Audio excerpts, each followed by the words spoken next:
going to keep this nice and relaxed and informal. So we do ask if you want to ask any questions along the way, that's absolutely fine. And we're going to just kick off with what does neurodiversity mean? It's quite a new phrase. And JoAnne and I are going to be bouncing kind of questions and answers back between us throughout the session. So I'm going to ask you straight away, JoAnne, had you heard of this phrase before we started planning? No, I haven't until we started planning. It's Which a new is just word. Sorry, JoAnne, what did you say? It's a new word for me. And that's just a really interesting starter, isn't it? Is those people, the people that perhaps make up part of the group that we might be describing, aren't necessarily always involved in the kind of decisions around those new words and that new terminology. We'll explore terminology in a little while as well.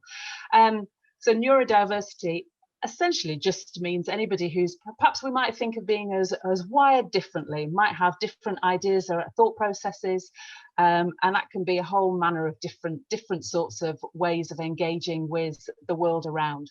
So it is a really broad brush term, and I think we're probably all getting used to exactly what that means as well. So there's not specifically that really handy catch-all little phrase that goes with it. We're just going to do a little bit of disability awareness, and please, I know there's some familiar names here, and please, we're not setting ourselves up as any sort of oracle, so anybody who wants to come in with additional thoughts, please do so, because we certainly don't have all the answers. So I'm going to share my screen and just go through the social and medical model of disability. Have you come across that before? Those two terms, social and medical model. So if we think about some people are nodding. I'm going to go through it, so forgive me if this is all really familiar. So medical model is we're looking at a person and we're saying, really identifying what their impairment is.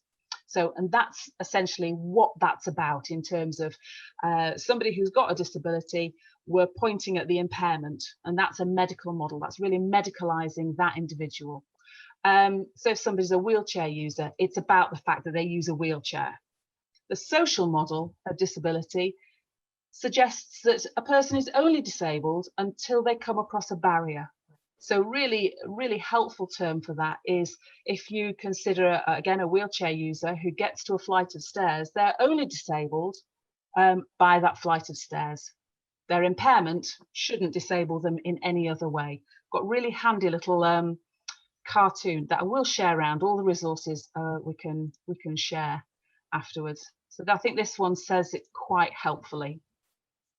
So if we think about that, an individual's coming up to the stairs, and that's where there's the issue. That's the place that they're disabled. And I wonder, JoAnne, have you come across a time where you have felt that there's a barrier for you?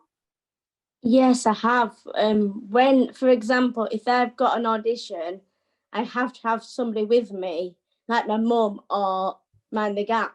I cannot travel on my own. So if I want to go to London, I'll have to be with my mum or Mind the Gap people. So I would like to be independent, but it's just a barrier. Getting to new places, finding out new things. And actually, a lot of auditions happen in London, don't they? Or they happen in big cities. Yeah. And if lockdown and this new way of working has taught us anything, it is that we can connect quite easily in digital ways, which has made life really quite accessible for many people with disabilities. And there is an anxiety that world is going to suddenly shut down again and not be available for people to access anymore. So this digital world just is actually quite accessible as well. Yeah. All right, so we're just going to move on to terminology. So I've got a short, and I'm going to share my screen again. So terminology ends up being one of those things that people are really anxious about. So anxious about getting things wrong, anxious about saying, not being really on it and being specific about what the current terminology is around all sorts of things. But actually, sometimes it's quite helpful just to acknowledge that and have a few pointers that you can just consider along the way. I'm going to share my screen again so that I can just show you a short, just a small infographic. If we think about terminology, bad terminology has a massive impact on individuals. So it's really important to consider it and think about it, but also to understand that we might get it wrong sometimes. If we ask ourselves these questions, it'll certainly be a good start and it'll help us. So the first one being, is it factual? So if somebody lives with a particular condition, it's not wrong to mention that condition if it's relevant. So the example I've given here is our box office desk and cafe counters need to be lowered so it's easier for wheelchair users or people of short stature to speak to our team. There's nothing wrong with that. You are identifying specific impairments that could be mean that somebody is really excluded from a particular social environment. So it's important to kind of highlight that and then be able to change something. Next one is it offensive? I guess a simple test is there. If you're happy to say whatever it is you're about to say in front of another individual, if it feels uncomfortable, then you probably need to check it. And of course, language evolves, and what was okay last year suddenly isn't okay now. There's a link at the bottom of this infographic, and we'll go through that as so I can share this as well. Just think about, is your language weighted? So does it imply something more or less? For example, if Frank suffers from Down syndrome, or Claire is wheelchair bound. Now, a wheelchair is a magnificent piece of equipment in terms of allowing freedom and liberation for the individual who's using it. But wheelchair bound has a real negative connotation, so that should be avoided. It's interesting when if you're thinking about prenatal testing. So somebody might have an amniocentesis because of the risk of having a baby with Down syndrome rather than the chance of having a baby with Down syndrome. Those two phrases so different in terms of what they imply. And then, are you making any assumptions? And checking with as broad a group of individuals as possible. For example, not everybody with a learning disability needs a companion to go to the theatre with them. So the carer goes free, that happens at quite a few venues, which is brilliant, but it just might not be relevant to some people. But costly ticket prices are a barrier. So it's exploring those ways. Find out your group, find out what they actually want and what's useful for those individuals. Don't make assumptions. Do stop us at any point if you want to ask additional questions. So JoAnne, you wanted to come in there, didn't you, about an experience you'd had with the doctors? Yeah. If I ever go to doctors, they always speak to my mum. They always look at my mum and speak to my mum. And I'm actually there. Sometimes I feel like I'm not there. They're not speaking to me direct. If they don't know what they're saying, then I do look at my mum to give me, say, I should speak up, but they never look at me. They're always there at my mum. And what about the language that's used then, JoAnne? Sometimes they use technical language that I don't understand. That's why I always go to my mum. But then she says it's that. And I'm like, oh, okay, now I understand. Oh, it's this. I'm like, oh, why didn't they just say that? So they're saying something else that I don't understand. So it's actually about what would work better for you in that situation, JoAnne? If they spoke to me, and I wish I spoke up saying I don't understand, but I just didn't have the confidence to speak up to them.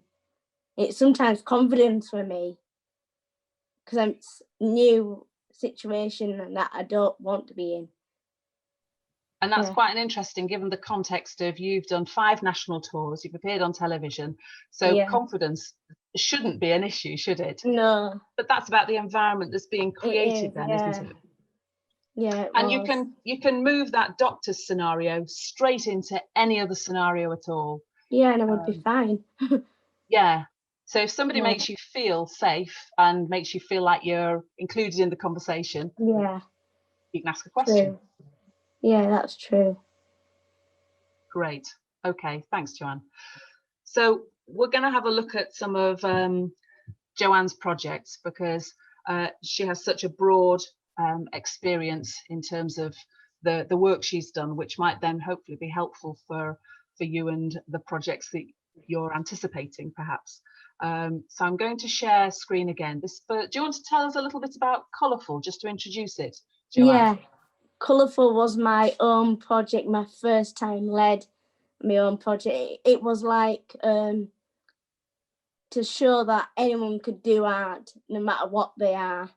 Disabled, non-disabled, anyone who loves art, they can show it in their own way. So we made lots of different parts of people, like even wheelchair users could do it with the wheels, but we thought better not do that yet because we have to clean it afterwards. Clean up afterwards was quite fun, messy but good. It took as long as setup, didn't it? Yeah, it took setting up as well was quite timing, set up and set to get out. Shall I show the film and then perhaps we can have some more questions after that? Does that? Yeah, that's fine. Okay. Great.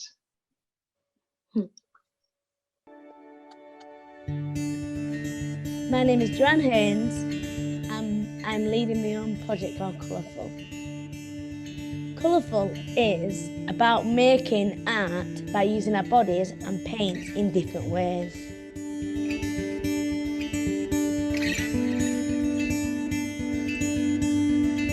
I wanted to do Colourful because I really like looking at artwork, and I thought, I love art. I love looking at art, but instead of just looking at it, maybe I should do it with people with multi-different disabilities. How I made sure it included everybody is by making it sensory, by adding smells like lavender, mint, and make it touch, like you can touch paint, and you can play with touch props and have fun with it. I wanted to make it big, instead of just on a little piece of paper. I wanted to make it big and make people enjoy having artwork in their own way.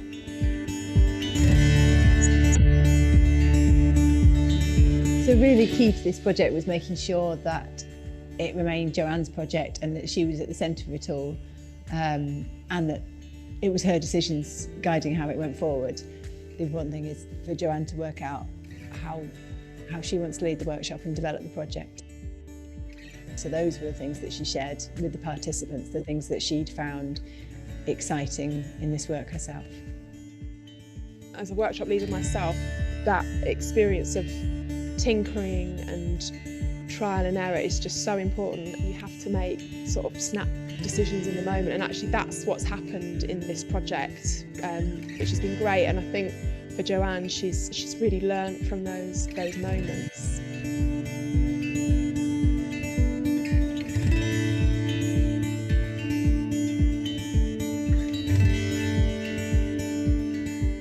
Normally, I follow other people. This time I led it and I made my own decisions by adding things, by taking things away, by making sure that everyone's having fun.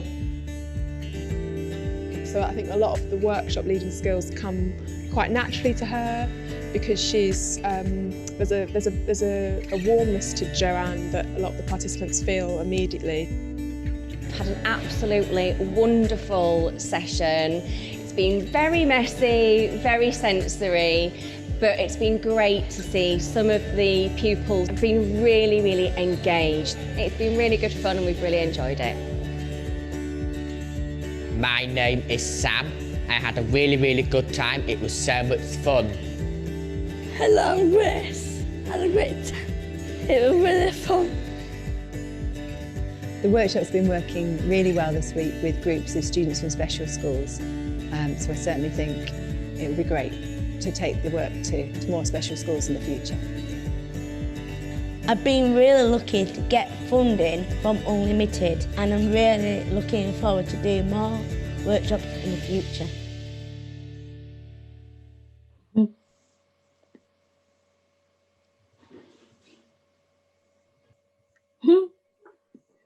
That blast from the past, yes. Well done, JoAnne. Yeah, just remembering it all, how messy it was. It was very messy. Can I ask you then why Colourful was such an important project for you? Because I like to do visual things. I like looking at things, and I like art. I love colouring in, and I like to dance sometimes. Dancing is quite good. So I thought, why don't you put them together, colour, art and dance, to make it a big art piece. And how much, because I mean, that's quite a big project, isn't it, to do? Yeah, it was. How much were you part of the application process? You know, what was your route through to get from, oh, I've got an idea, to actually it happening? I spoke to Charlie, my director, who's on here somewhere, and she said maybe we'll have a look. And then I spoke to Jess Boys, who's helped me out with the funding, finding funding. And she was your producer, wasn't she? She produced it. Yeah, Jess helped me find the funding unlimited, and helped me fill it in the form. Every other day we met every week, seeing what's happening before we started the colourful project. And then if anything form wise, she did it with me to make sure it's right. So she didn't take it away and do it on her own and then No, we did it together. If anything, like any word that I couldn't understand, Jess will make it clear and tell me what it is and how much money I get and what I got and what we did, what we needed to do. We did it together. And were you part of the breaking down of the budget? So how much money you'd need for this and how much money you'd need for that? Were you involved with that as well? Yeah, we're pretty much involved with everything. Yeah, to make sure that we got enough. We spoke what we need. We spoke about paint. We spoke about the paper and the sheets to make sure that we got clean, to make sure that there's no carpet that gets messy. Yes, because you were touring that, weren't you? You took it to... I took it to Square Chapel, Halifax Square Chapel. And there was a bit of carpet, so we made sure that we had to cover. Was it Bryony that brought that sheet in? Or Rachel? I can't remember who brought the sheet in. But luckily, one of the person who helping me do the art had a big sheet for the floor. It's all those little details, isn't it? That's important to have that joined up thinking. So if we had think to make sure there was a sink as well, because if not, what we're going to clean? How we're going to clean up with it? Yes, lots of considerations for where you were going to do the workshop. And I just want to ask you, so you get the money, and that's brilliant. How did you start the planning then? Because there were a couple of phases, weren't there?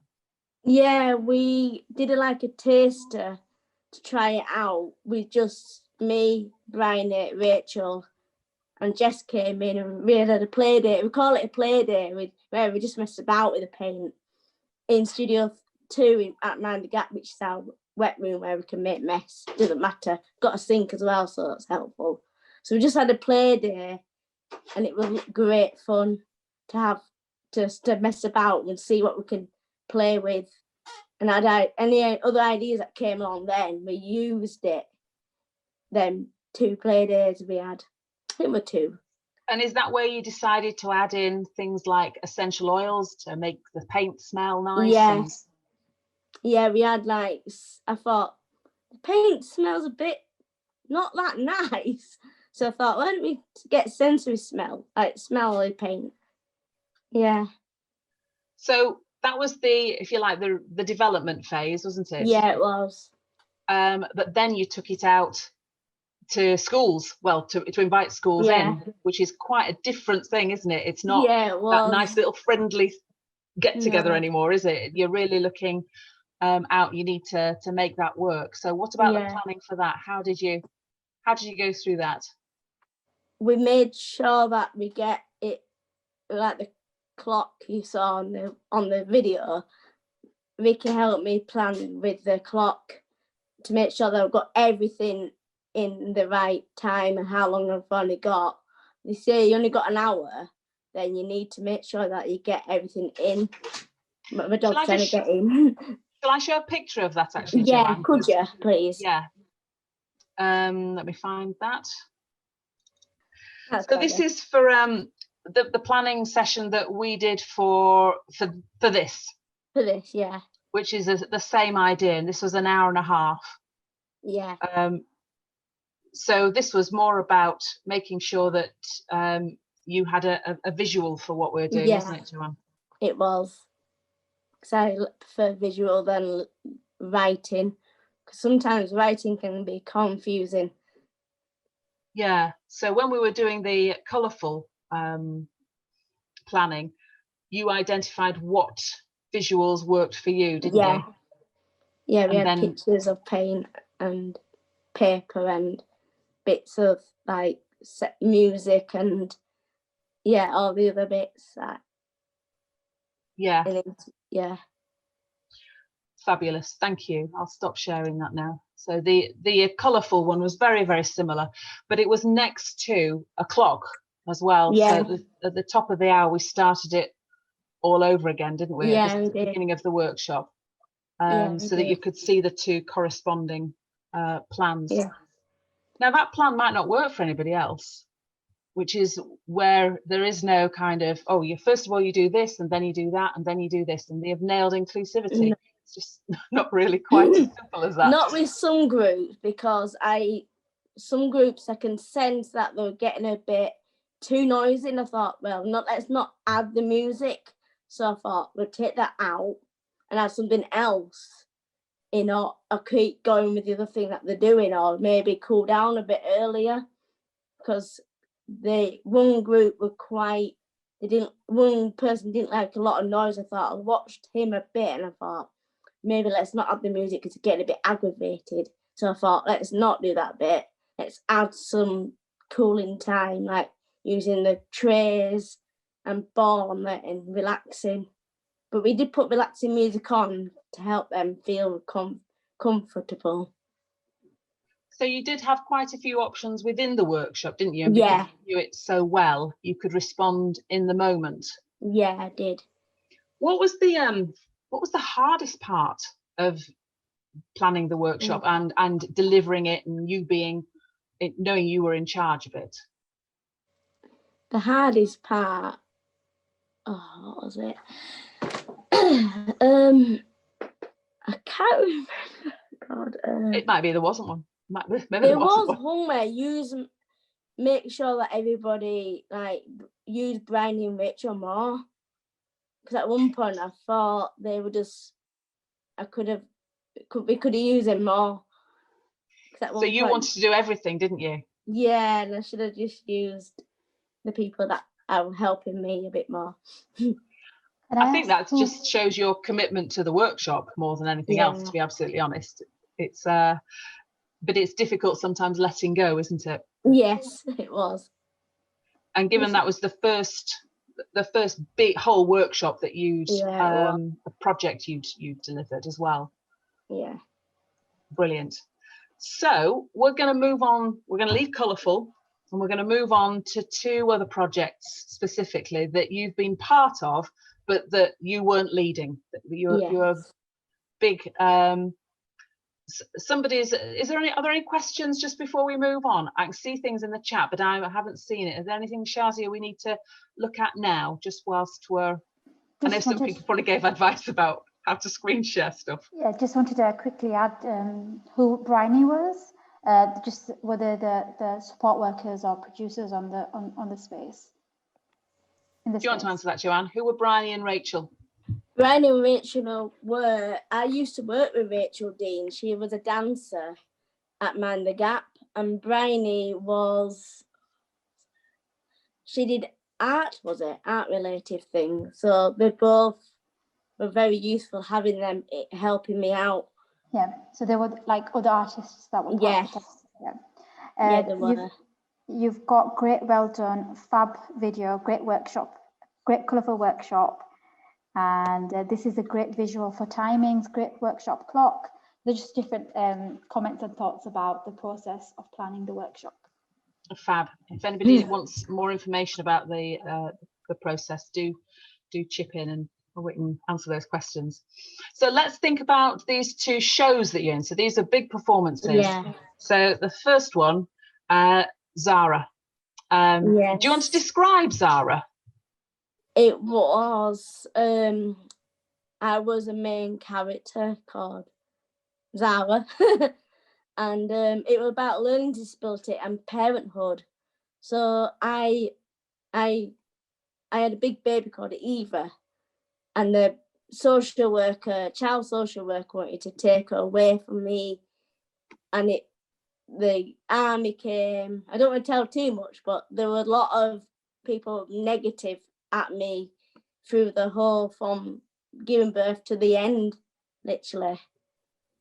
And you talk about a big baby. Just how big was this baby? Oh, can you remember how many double-decker buses? Was it 3? I think it was 3 or 4 double-decker buses. 3 or 4 double-decker buses. So it was big. Quite big. So it was a big baby. Outdoors. Outdoors, yeah. So where were the places you performed? We performed in Halifax Square Chapel, Peace Hall. Yeah, wouldn't fit in Square Chapel, was it? No, it was in Peace Hall. And then we performed London, was that National? The Imperial War Museum, wasn't it? Imperial War Museum, yeah. So it was have to be outdoors. Absolutely. So you had a lot to do. Yes. A lot to do. So can you talk us through the rehearsal process a little bit? Yeah, we rehearsed in Mind the Gap for quite a bit, and then we rehearsed in a warehouse for some of the bits where we had to I had to do aerial training as well, so I had to go to Manchester, walk the plank to do aerial training, to training my body up to do somersaults in the air, not just on half on the ground, proper high up. So just tell us a little bit about the process, because when we're talking aerial, you are really high up in the air, aren't you? Yes, I was really high up. I'm on a crane, which was really high up, and I had my sound cue to go up. Then I had my sound cue to do my actions. If I needed to get down, I had an action to get me down, which was hands on my head. If I needed to get down, if there was something wrong, I would have put my hand on my head to get me down. That's what I said my safety was. Me and Karen set myself for safety, just in case I need anyone help or anything happened whilst I'm up there. And what was Karen's role? What was Karen's role in there? Karen was my, what was it, training? I think she helped me, supported me whilst I was doing the aerial training. She gave me a list to do stuff, like warm up my body, like getting myself warmed up before, and then do the aerial, and then come down, checking that I'm okay, checking that I'm safe. So the support that was put in place was to make sure that at every step, when there were quite adventurous things happening, that you felt okay. Yeah, which I did, definitely felt fine. So I mean, that's an extraordinary situation, isn't it? What about just the day-to-day rehearsal, remembering everything you needed to do, where you needed to be, everything you had to say? Well, when we rehearsed, I learn lines at night, and if I don't remember them, I have an action for lines that I need to remember. But if I don't need them in the end, I won't use them. But then I had Melissa, who was my helper to get me places safely as well. Melissa Conyans, who was supporting me through the whole Zara piece in Halifax and London. So you had a team around, the whole cast, actually, isn't it? The whole casting company, to make sure that everybody felt safe and was in the right place. And it's interesting, isn't it, that you say you use language, but you add an action to make sure that you can remember and just fix it in your head. Yeah, because sometimes it can, if you don't have I highlight my words as well, because then I can read it better, because they don't highlight them, they're all over the place. I can read very well, but then I need to highlight my words, so I don't read somebody else's. It can be tricky when they're so close together. Such a lot of, yeah, absolutely. Yeah. So what about another show? We'll sort of move on from Zara, because that was an extraordinary show. It was amazing. Yeah, just a real spectacle as well. But let's move to perhaps in some ways a more traditional show, in as much as it was in theatres, it toured theatres, but that was a little space. Yeah, little space. So do you want to talk a little bit about the differences between Zara and a little space? Yeah, Zara was a large scale theatre, outdoor. Little space was a small space in a theatre where we had dance movements, using props, costume. We had costumes for Zara as well, but we had it in little space. It's a lot smaller. The set was on a slant as well, so it wasn't just normal flat on stage. The set was on a slant, so you felt high when you were up on top of the stage, and then you felt low when you're down at the lowest point. It was fun. So this was not a show with language, really, though, was it? No, there were not. It was more action, and you muttered a lot, which didn't have to make sense. You can mutter whatever you want. A physical theatre piece, wasn't it? Yeah. It was and a collaboration. Pardon? Collaboration. Gecko Theatre Company. Their dance theatre. Yeah. They do a lot of dance. I imagine that was very, very different to something like Zara. Yes, it was very different, and we had a lot of changes as well in between. If we need to adaptation it, we need to change it. If in our own way we can. Sometimes we have to change it in the show. We changed it once in the show. How was your rehearsal process different then? Rehearsals were a lot different. We did a piece, we changed it. The next day we went back to the original piece, then we changed it again. And a lot of changes are quite hard to remember. But in the end, we filmed bits and then we watched it at home. Then we went back to it and then we thought, ditch that idea, go to a new one. So every time we got a new piece, they said, right, I'm going to change it. I'm like, oh, no, please don't change it. Just get it in my head. Literally just got that bit in my head. Would you say that was the most challenging bit? Was that? Yes, when they changed. When they keep changing. Yes. But actually having those pieces recorded and being able to watch them later. That helped. That was helpful. That was useful. Yeah, it was very helpful. It was fun, but very energetic. Yeah, you probably had to be quite fit for that. Yes, we had to be very fit. Fabulous. Anything else you want to add about A Little Space?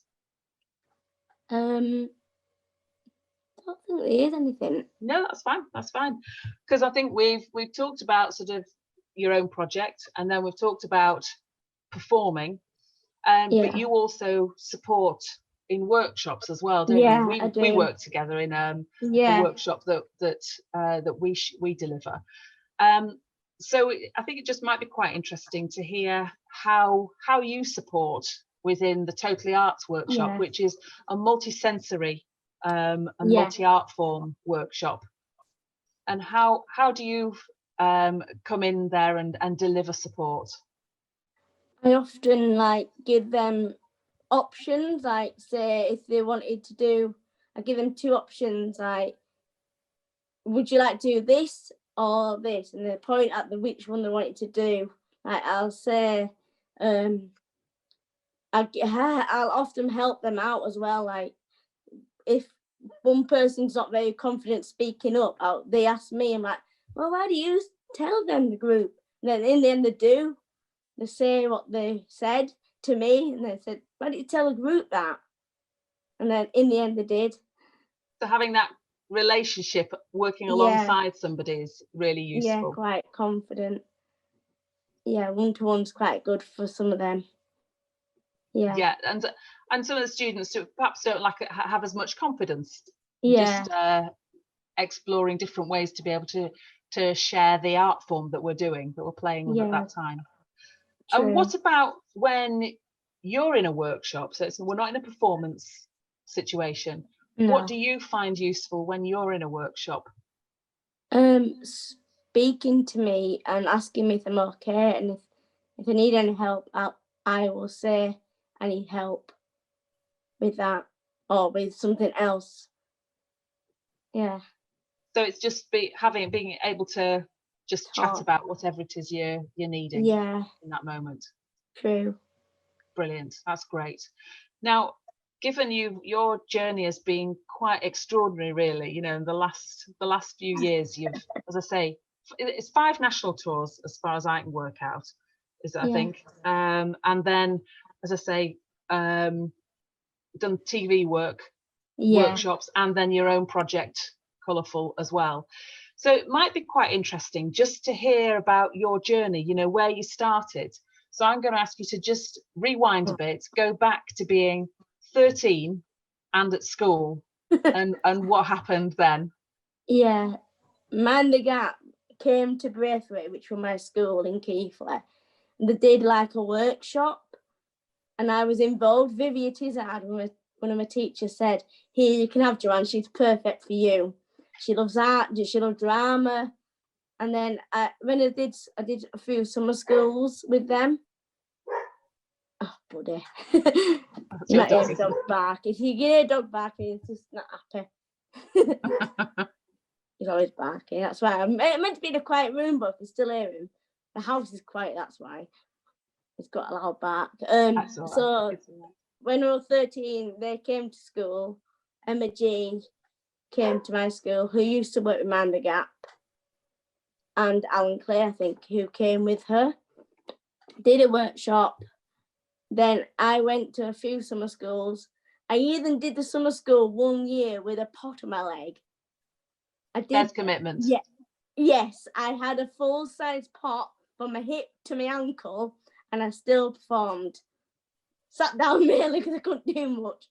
It was like, yeah, because I was only 15 then when I did that one. And then I did a few more summer schools, and then I auditioned for Boo, which is an adaptation to Kill a Mockingbird, literally before I left school.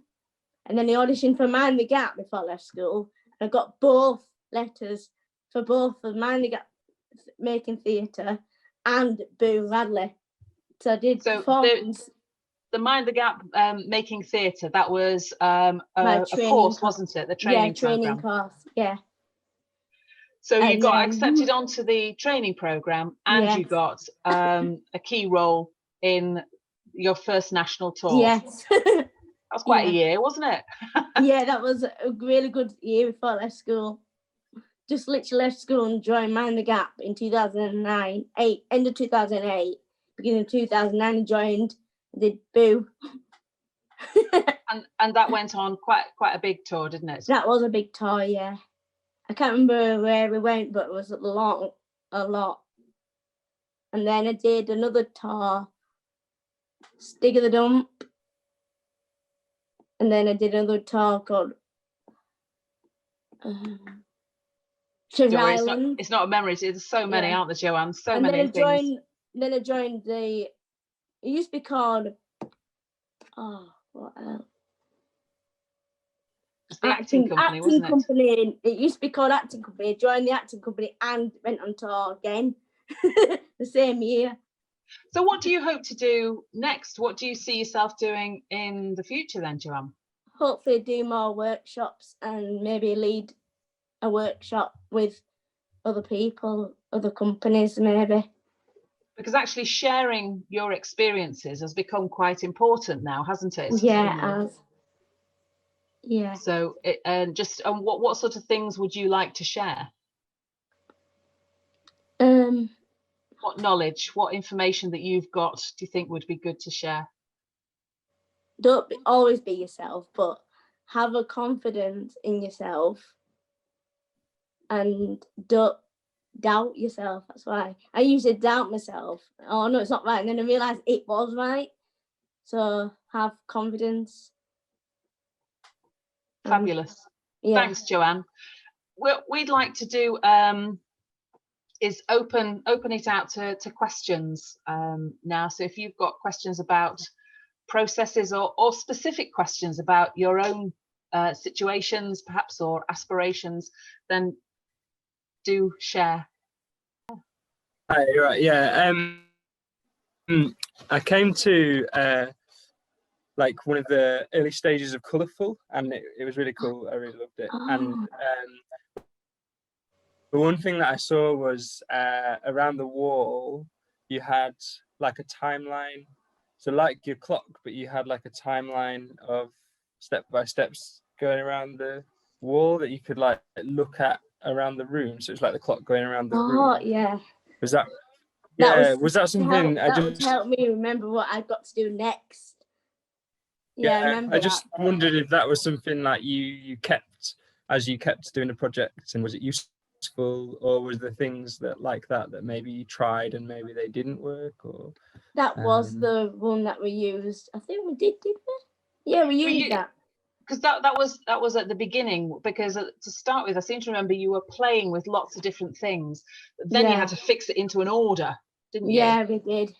So it was the big sort of flip chart pieces of paper, the timeline, that was to help you kind of remember the order, because there was such a lot going on. It's all down to you. Yeah. And then we condensed it into the clock plan. It just became a bit smaller and neater. So it was a process, I think, wasn't it?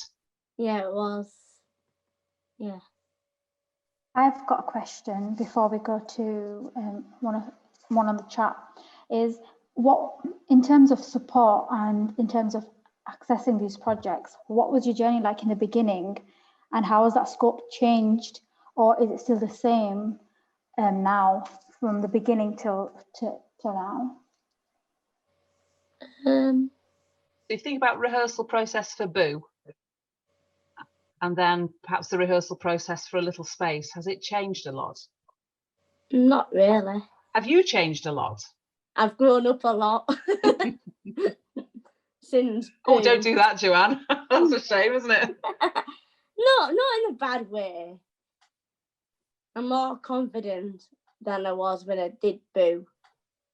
Built more confidence up. What did you need anything different when you were doing Boo, for instance? Did you need more support, or did you need different support? Can't remember. A long time ago now, isn't it? Yeah, it was end of 2008, beginning of 2009. I think same as it is now. Yeah. So it's more about, it feels, tell me if I'm wrong, Joan, it feels like it's more about creating an environment rather than having a list of you must do this and then you must do that and then you must do the other. Yeah. It feels like if you create an environment where people are held and feel safe, then that's the support that's needed. Yeah. That is true. Thank you. Actually, then that can change just with the people who are in the room, can't it? Because you've worked with lots of different people throughout that time, haven't you? Yeah, I have. Yeah. Lots of different artists. Yeah. Hi. Hi. Great. It's a really great chat, and I think it's really fascinating. You know, like, I know visual cues are really helpful, but that clock and the idea of the timeline on the wall, like, do you have any more top tips that you found really helpful, or maybe some of your colleagues have found really helpful for, like, time management wise or creative wise? Top tips. Oh. Is that top tips to kind of to create work, or top tips to how to manage work once you're in a space? I think both, really. Like, I love the visual clock because that makes so much sense, but I just never thought about it. So anything like that is really great. Yeah. I think, JoAnne, you mentioned when you were looking at colourful, that you wanted to make it sensory. Yeah. So actually ensuring that the elements of workshops are sensory. In Totally Arts, for example, we regularly have things to eat, things to smell, taste, touch, listen to, so that everything is will connect with somebody at some point during that session. I think the obligation to connect with everybody for every single moment is unrealistic, completely unrealistic. So when we were planning this, JoAnne, we put it in chunks, didn't we, as well, sort of 10, 15-minute chunks. So it's about dividing your workshop, certainly in that setting, into small bits and then changing every element of it. It's trickier here on Zoom because it's such a two-dimensional platform, but we were wanting to switch it and change it each time. I'm going to ask you, JoAnne, what has been your most fun workshop? What workshop, is there something that sticks out that you really enjoyed? Oh. Well, I put you on the spot there, haven't I? Yeah, you have. Or just what sorts of things do you enjoy? I like doing the Totally Arts, working with your group, and I like doing my own project too. I like going on tours as well. So you're I just like being out and about. Enjoy being busy. Yeah. We had an interesting time when we were creating a workshop for a group where we're asking, frankly, quite dull questions, and we were having to do. We were gathering. It was consultation, so we made it into snakes and ladders. We had a snakes and ladders game where people rolled an enormous dice and then moved Lego characters up a huge snakes and ladders board. So I kept going down the snake though. You did. So I think it's trying to turn anything on its head a little bit, getting people up and moving. There's no rocket science to any of this. It's just being playful and being willing to change things around a little bit and maneuver things and use everyday stuff that you do, games, etc., and then turn them upside down so that they can perhaps really be used in the moment as well. I mean, I'm sure we've all got a stash of drama games that can then be used to ask all sorts of questions. I'm sure you do that already. Just wondering if there's any other things that, around, perhaps when you're not focusing on working on a particular project, JoAnne, because obviously you're a creative person. What sorts of things do you like doing to kind of keep yourself buoyant and creative, and so that you still feel like you're doing stuff? At the moment, because I've been like shielding with my mum, because my mum's got brittle asthma, so she's been told to shield. Now she's okay to go out, but through the whole lockdown, I've been like knitting. I've knitted baby blankets. I'm still knitting one at the moment. I nearly finished it. I knit about 6 baby blankets, quite a good size. And I'm just half through one more. So frankly, it's anything creative and you're in there really. Anything creative, colouring in. I've got a colouring app on my iPad that I use quite a lot. It's pixel art, which is quite fun. I like to keep creative. I think one of the things that we've been doing at Totally Arts as well, when we've been, obviously we've gone online. Yeah. So we've sent out activity packs for participants so they can still join in, and then we meet online for an hour. We've done art club as well. You've been part of art club, haven't you? Yeah, JoAnne? I have, and it was really good. There's something finished. Well, there's something really fun about, and what we did with art club was we just explored other artists, so that gathering that knowledge base of other creatives is really helpful and really important as well. Yeah. Because we haven't necessarily got that shared experience and that shared baseline of information, just information about who people are in the world, who are the kind of movers and the players, and those people that we really should know about, and those people that maybe we didn't know about but are fabulous.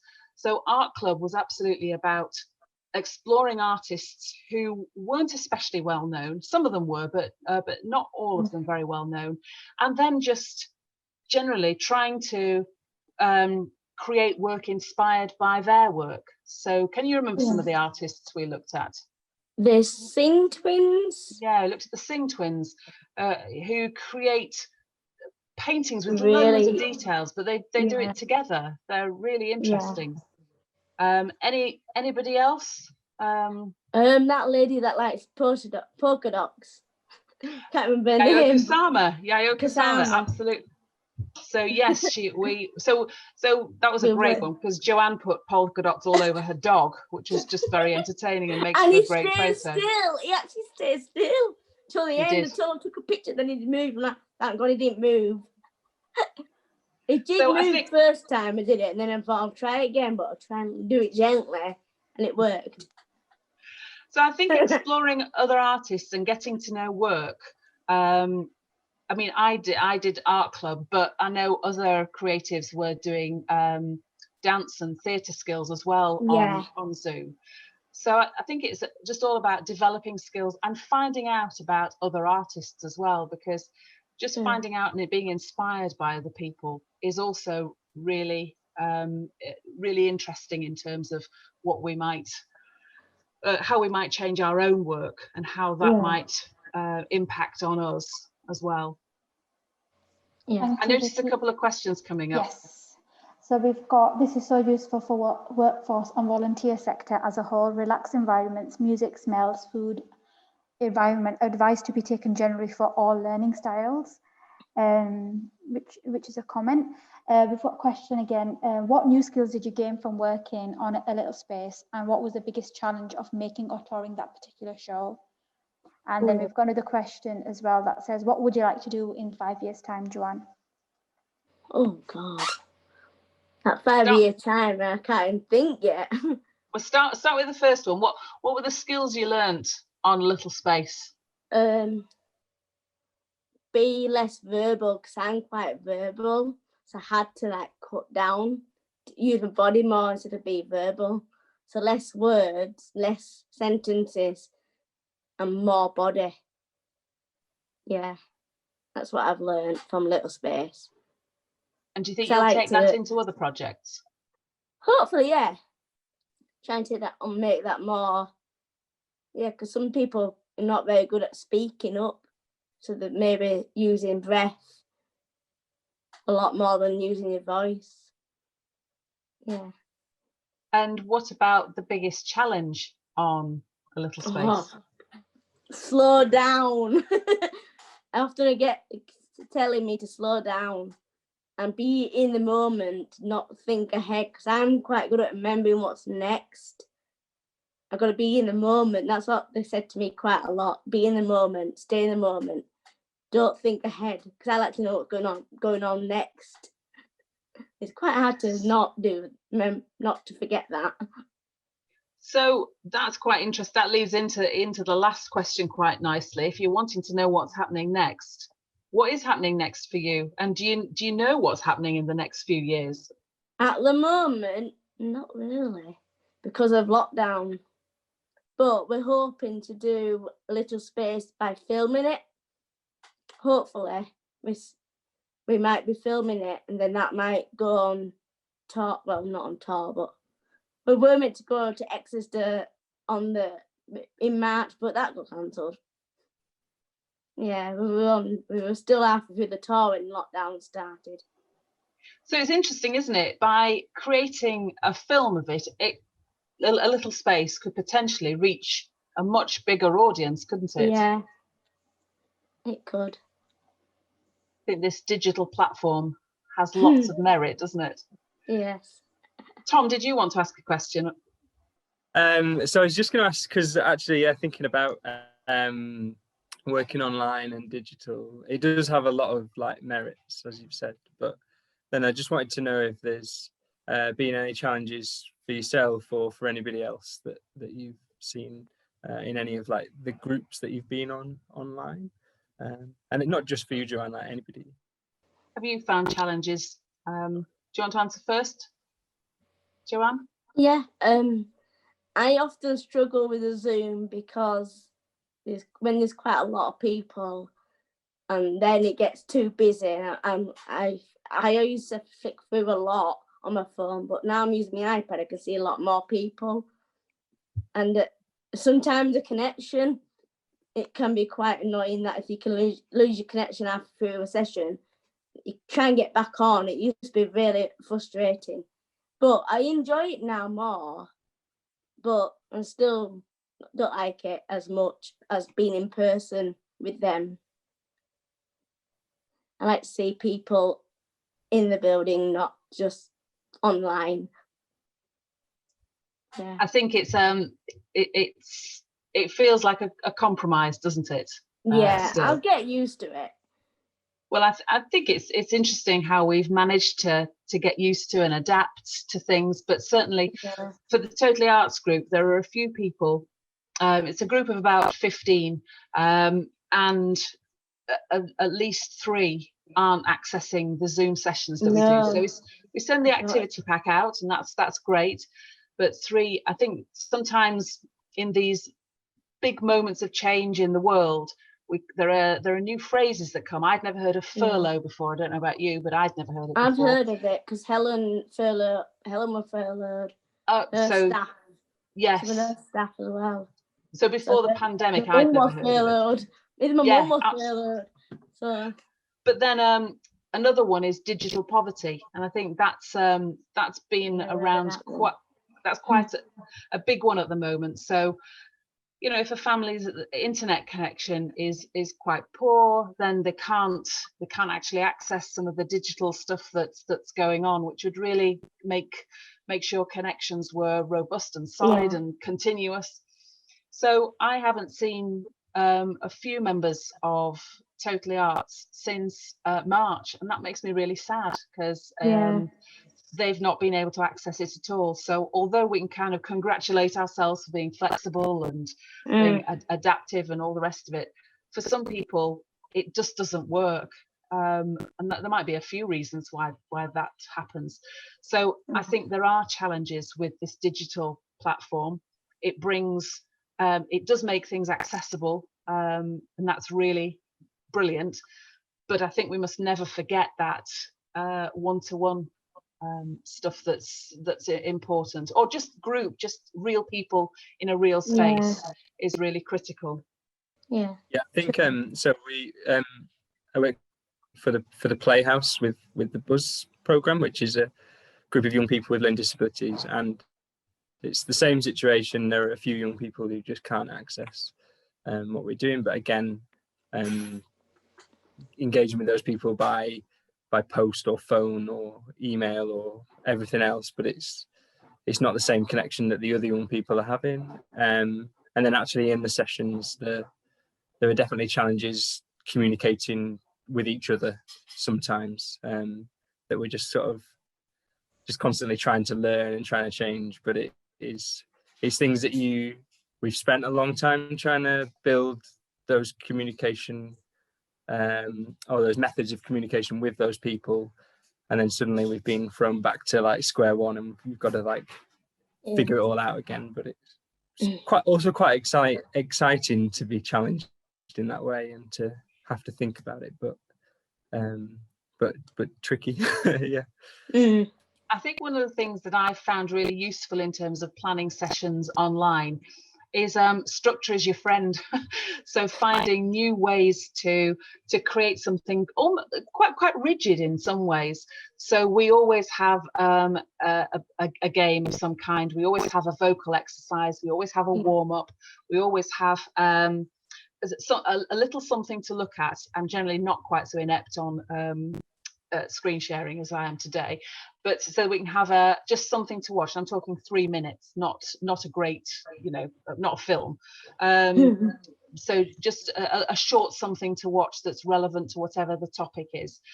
So that suddenly this is what we do. Oh yeah, we're into that bit now, and oh yeah, we're into that bit now. So structure, I think, is your real friend, and it's the friend of the people that you're working with as well, because actually familiarity is such a useful tool in terms of making sure that people can always connect in and know what they're doing, and just a helpful way to engage in a group online. Yeah. So, and that's something that I mean, I enjoy structure in a workshop. I don't wing it. I find that very, very stressful.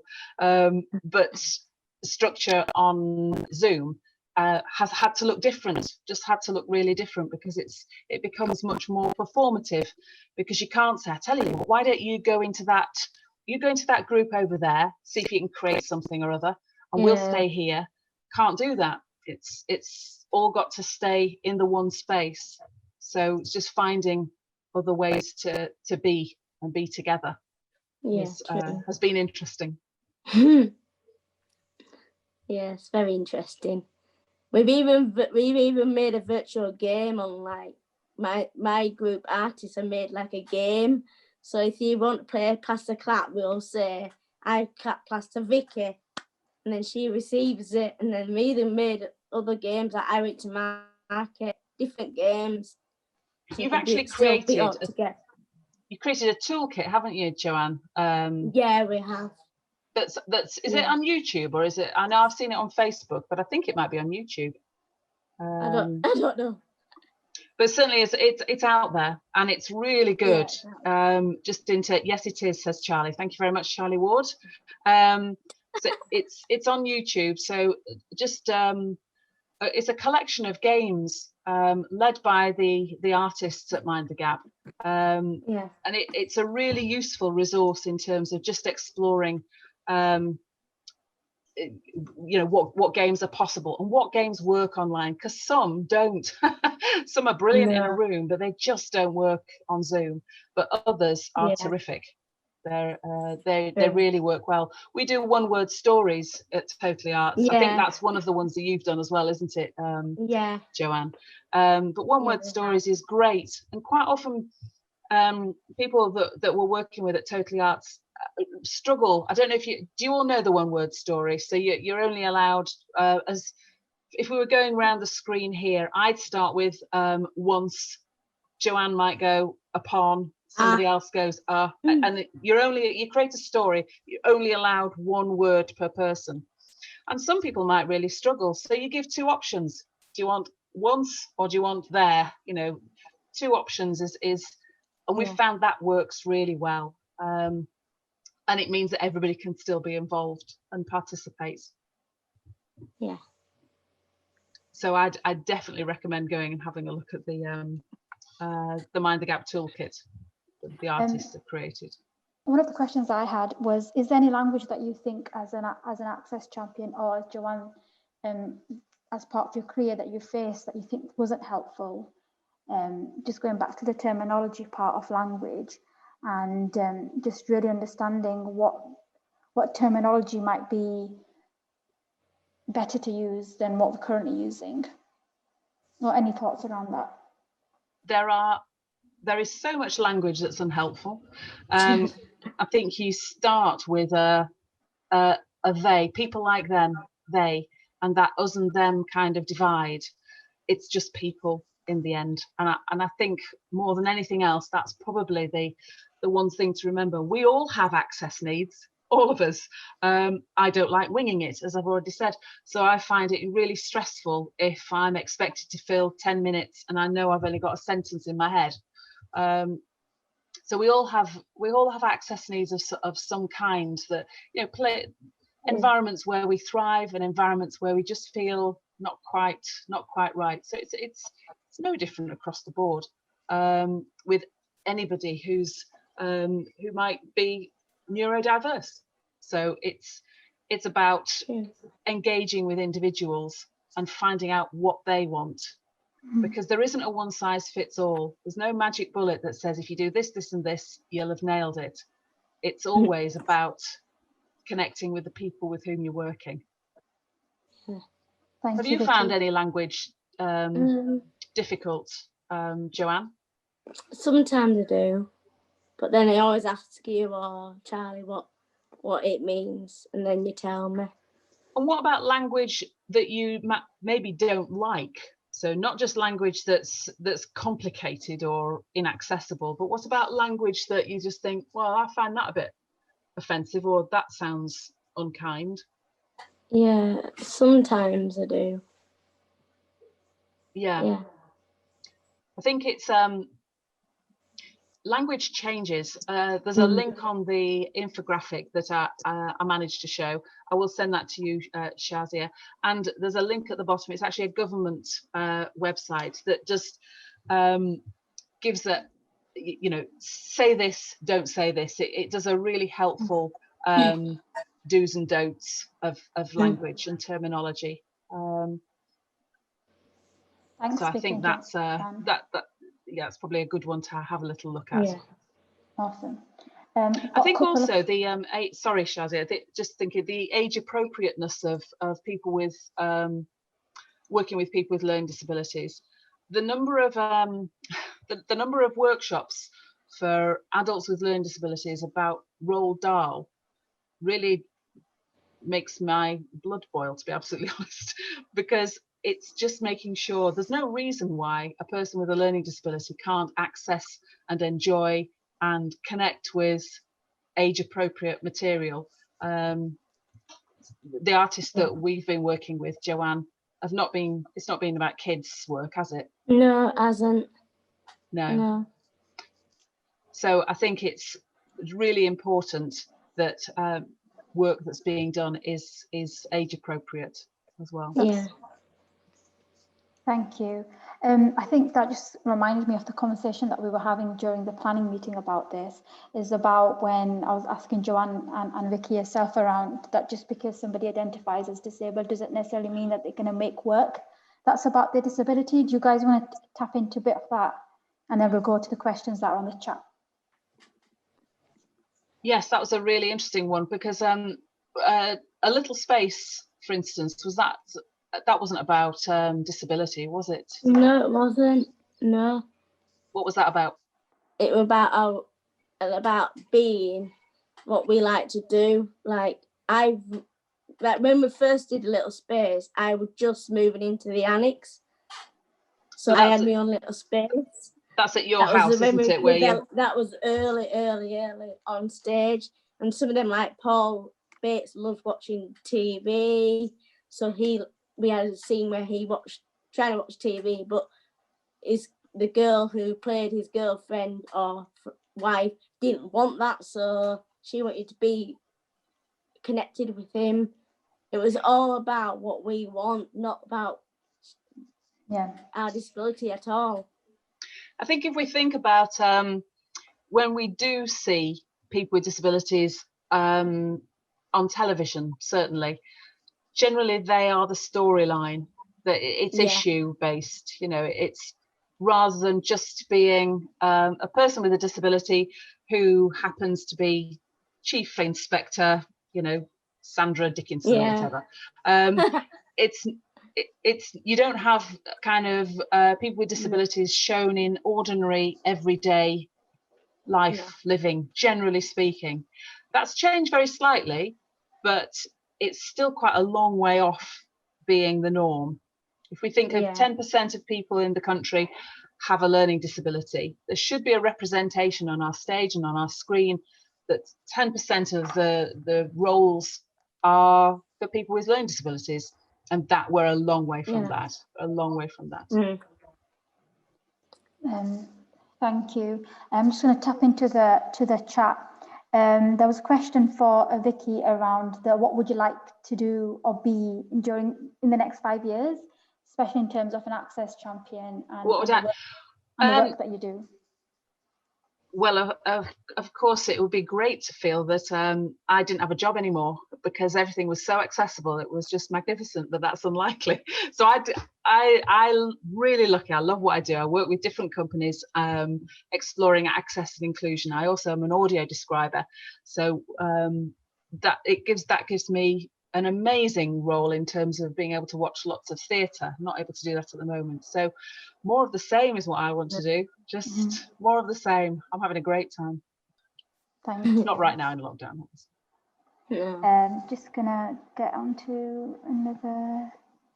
We had a comment around how tricky it is to plan during the workshop, during lockdown, sorry. We did have to plan which room she used, for example, dance. I think that was from Karen. I'm not. Karen, are you still part of the session? If you want to speak a bit about that. Oh, she left. I think Karen's still here. I'm here. Yeah, do you want to tap into what you were, it was just around the Zoom sessions my daughter took part in. I loved them.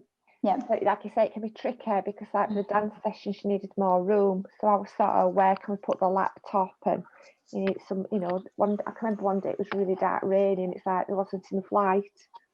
Got 2 adults in the house who are working from home. So it's not, like you said before, it's not always easy. In setting up, and I needed to be there to get it going, and there was one day it got stuck, so I had to come and get it going again. So there's always those issues, but she really enjoyed the sessions, and it was a joy to hear her connecting with others and talking.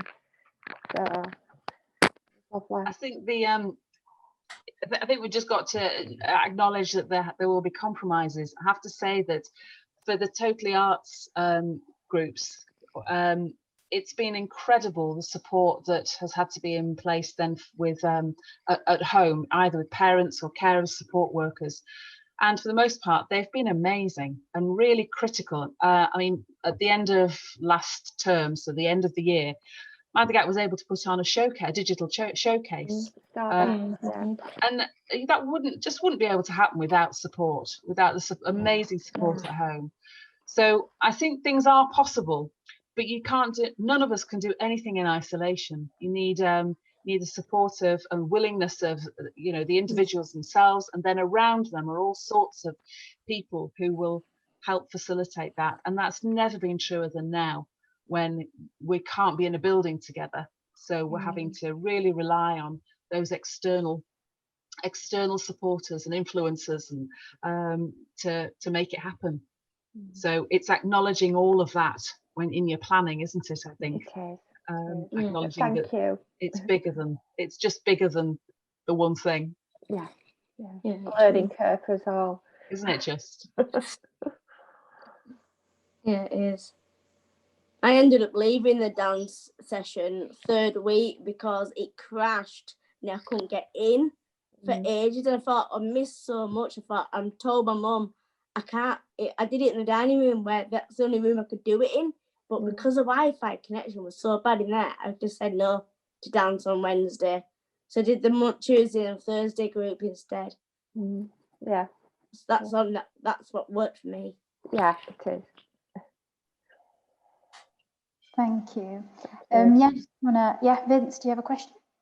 It's just on a side note, but I am wanting to work with an audio descriptor for dance, because I've got a dance duet that's part of a digital festival in Aberdeen, but also like as a long-term thing, because I think it'd be fascinating and really interesting for me as an artist to see how it is described.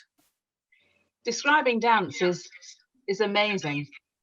I audio described a little space, and in actual fact, where it differs, audio describing differs massively from theatre, because in actual fact, you have to paint a picture of a narrative for an audience watching dance in a way that you don't have to with a piece of theatre, because you have dialogue.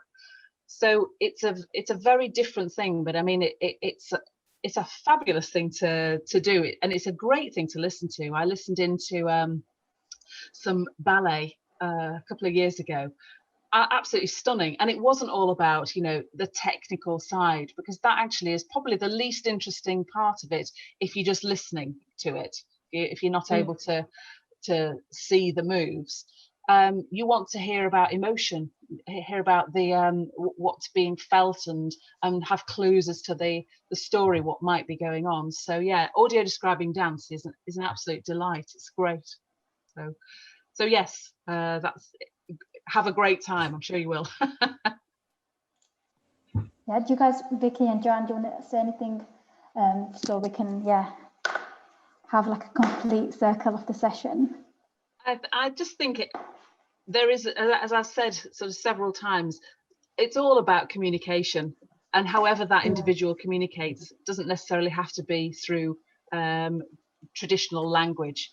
It's responding, it's listening, and it's actually connecting with the individuals with whom you're working in whatever context that is. So if that's a workshop, then it's about making sure, as JoAnne was saying previously, about creating that safe environment so that somebody feels that they are held within that and they're going to be all right and they're going to be safe. And being able to ask sometimes silly questions, so that if you do drop a piece of jargon in there, as we all do accidentally, if you do, somebody feels okay to say, oh, I don't know what that word means, or I don't know what that is. So it's much more about creating an environment rather than, if you do this, this and this, you'll have nailed it. It's just not as simple as that, except that actually that's beautifully simple, isn't it? Create a safe space. True. Anything you want to add there, JoAnne? Make sure it's all friendly and safe, and make sure it's fun. Oh yeah. Yeah. Brilliant. I just want to say thank you to both of you, Vicky and JoAnne, and the participants that have been giving their thoughts and questions and been speaking about it in the chat. It's so brilliant to have you all. And I'm gonna end the session here. And yeah, just to say thank you, and a big clap and big thumbs up for Vicky and JoAnne.